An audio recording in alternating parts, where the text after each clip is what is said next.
Assalamualaikum warahmatullahi wabarakatuh. Pertemuan kali ini kita akan membahas maqasidus syariah akad muamalah. Sebelumnya kita akan membahas dulu definisi maqasidus syariah. Maqasid jama' dari kata maksudun. Kata dasarnya berasal dari kata kosoda. Ibnu Jini dalam Ibnu Mandur dalam Lisanul Arab mengatakan kosoda mengandung arti al-i'tijam, artinya bermaksud, berniat dan berketetapan hati. Sedangkan makna syariah kata dasarnya syara'a, menurut istilah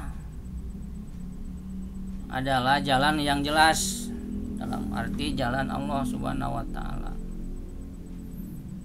Dalam makna syariah ini menurut Rogib Al-Asfahani dalam kitab Al-Mufradat fi Gharabil Quran mengandung dua makna. Pertama, apa yang telah ditetapkan Allah untuk setiap manusia agar mendapatkan kemaslahatan. Yang kedua, apa-apa yang telah ditakdirkan Allah berupa agama. Dalam versi Rogib Al-Asfahani, syariah itu mengandung arti agama dengan kata lainnya. Apa saja yang telah ditetapkan Allah, bisa berupa ibadah, bisa berupa bentuk muamalah dan lain sebagainya. Nah, ini tidak ada intervensi manusia. Manusia tidak boleh tawar-menawar dalam hal ini karena jelas sudah ditetapkan Allah dan merupakan bentuk agama. Tujuannya untuk mendapatkan kemaslahatan dunia dan akhirat. Oleh karena itu makna maqasidus syariah adalah tujuan-tujuan syariat Islam yang keberadaannya telah ditetapkan oleh Allah dan Rasul-Nya guna meraih kemaslahatan dunia dan akhirat. Bentuknya ketetapan Allah sebagaimana yang tercantum dalam Al-Quran. Bentuknya ketetapan Rasulullah berupa hadis.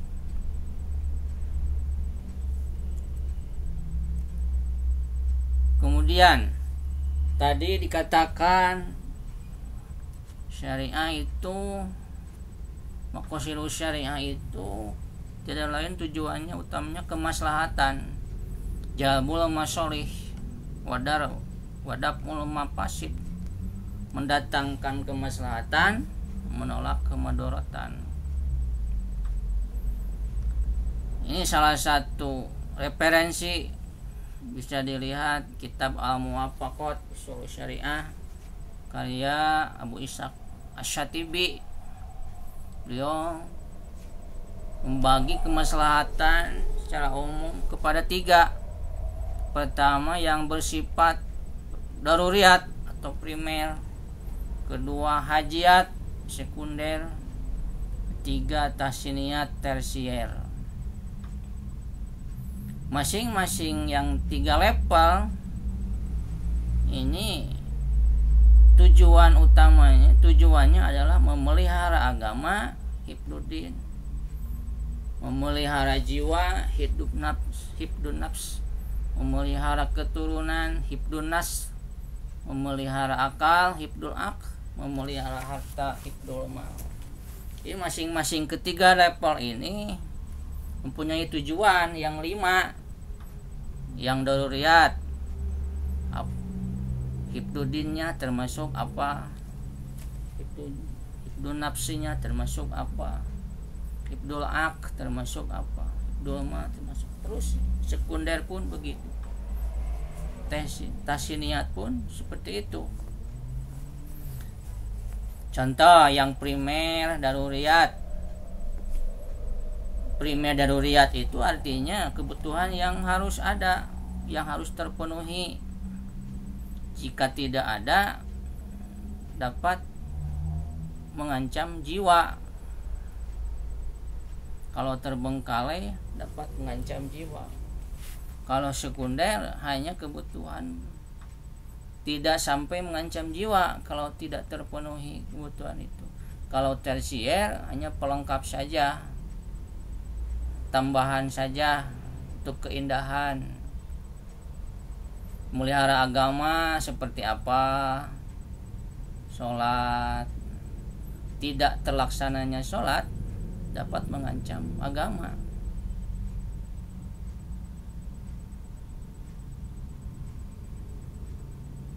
Melihara jiwa seperti mana? Memelihara jangan saling membunuh antara jiwa, harus dipelihara. Memelihara keturunan dengan adanya pernikahan, guna tujuan utama keturunan, dan sampai keturunan kita tidak terdidik dan lain sebagainya. Memelihara akal, dilarangnya apa? Mabuk-mabukan, minuman keras, narkotika.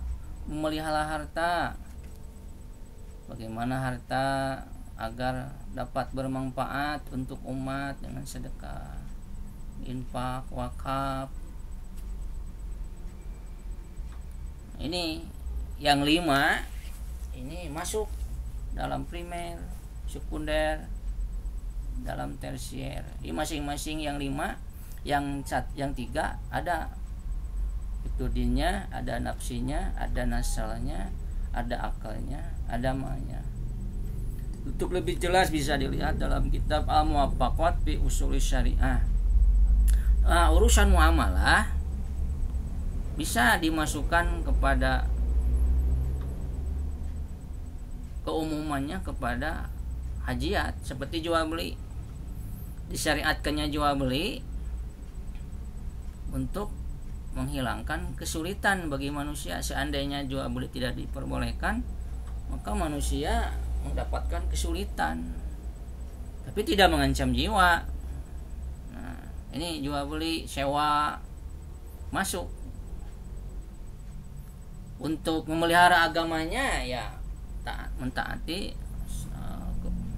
kebiasaan Rasulullah. Rasulullah suka jual beli, tapi dengan cara yang baik. Memelihara jiwa, jual beli guna memberi makanan, minuman. Keturunan, jual beli supaya jual beli yang bermanfaat, jual beli yang tidak diharamkan agar keturunan kita baik. Memelihara akal, jangan jual beli yang tidak diperbolehkan seperti khamar. Memelihara harta, memelihara harta dalam hal jual beli agar harta kita berkembang, seperti pedagang, bisnis, harta menjadi berkembang, seperti itu. Apa itu maqasidus syariah dalam akad muamalah? Ada apa saja yang termasuk maqasidus syariah dalam akad muamalah? Tujuan utamanya adanya akad muamalah, di dalamnya larangan gharar. Gharar dilarang. Nah, Rasulullah anbayal gharar, Rasulullah melarang jual beli gharar. Jual beli yang mengandung penipuan, seperti membeli ikan yang masih ada di kolam. Nah, ini gharar. Gharar, tapi tidak semua gharar bentuknya haram. Haram gharar yang dimaafkan. Gharar yang sulit menghindarkannya karena kebutuhan, seperti kita membeli rumah tanpa melihat kedalaman pondasinya.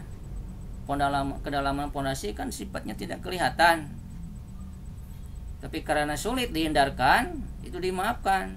Nah ini goronya yang boleh. Kalau yang larang tadi, yang dilarang tadi yang haram, seperti menjual ikan dalam kolam. Jadi ada goror itu, ada makfu yang dimaafkan, ada goir makfu yang tidak dimaafkan. Ada yang kasir yang tidak dimaafkan, qalil atau yasir yang dimaafkan. Nah, larangan riba, Allah melarang riba tiada lain agar harta kita berkah. Halallahu bai'a wa harama riba, Allah menghalalkan jual beli dan mengharamkan riba. Riba dalam hadis termasuk dosa besar, maka itu harus dijauhi, baik yang sedikit apalagi yang besar, yang banyak, tidak membedakan. Larangan maisir itu berjudi. Kenapa judi dilarang? Nah, judi dilarang. Ya ayyuhalladzina amanu innamal khamru wal maisir wal ansab wal azlam rijsun min amali syaitan. Karena judi dapat berpotensi kepada permusuhan. Ketika seorang berjudi dengan uang dan lain sebagainya, maka dapat berpotensi kemiskinan, berpotensi permusuhan dengan sesama. Oleh karena itu, tujuan dilarang judi seperti itu. Kemudian larangan riswah, suap menyuap. Nah, ini juga dilarang. Dengan seseorang menyuap, berarti telah melanggar aturan-aturan syariat, aturan-aturan Allah Subhanahu wa taala. La'ana rashi wal murtashi. Allah telah la'anallahu rasya wal murtashi. Allah telah melaknat orang yang menyuap dan yang menerima suapan.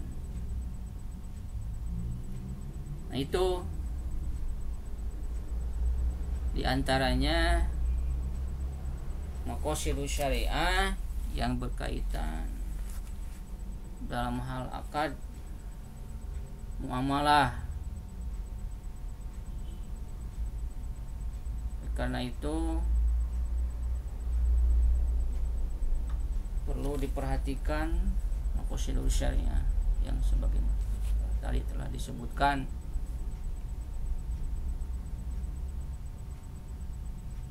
Demikian para mahasiswa, akhirul kalam. Assalamualaikum warahmatullahi wabarakatuh.